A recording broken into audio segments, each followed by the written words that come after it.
Le football à 8, système de jeu et organisation en 1-2-3-2. Le système 1-2-3-2 est organisé sur les 3 lignes de force, attaque, milieu, défense. La composition la plus habituelle de ce système est un gardien, 2 défenseurs, 3 milieux, 2 attaquants, soit côte à côte, soit l'un derrière l'autre. Il est construit sur 3 losanges, 2 losanges avec les joueurs de champ, plus un losange construit avec le gardien et les défenseurs. Les déplacements latéraux collectifs sont synchronisés sur les 4 zones formées par les lignes latérales du terrain. Les déplacements longitudinaux suivent de la même façon les 4 zones longitudinales du terrain.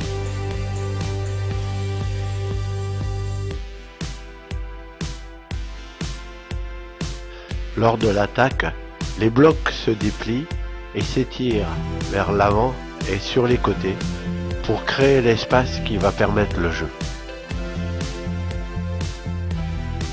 Ce qui permet au gardien de relancer sur les côtés tout en gardant la structure des losanges.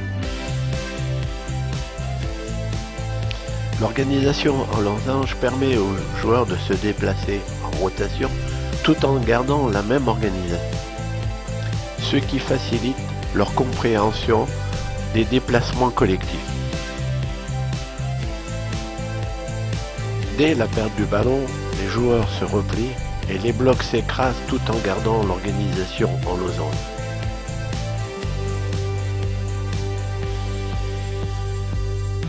Lors de la relance adverse sur le côté, le milieu et l'attaquant concerné doivent boucher ce côté.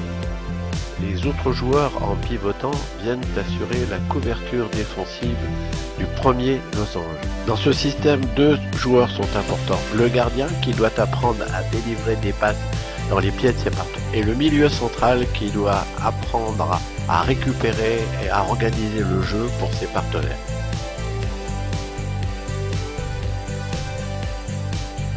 L'organisation de 4 joueurs en losange permet à l'entraîneur d'améliorer le jeu défensif et offensif de tous les joueurs.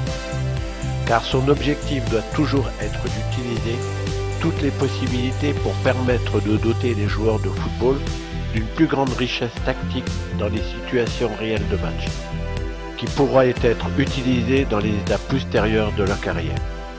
Ainsi, en utilisant la structure en losange à 4 joueurs, il peut faire comprendre les principes tactiques de base à tous ses joueurs.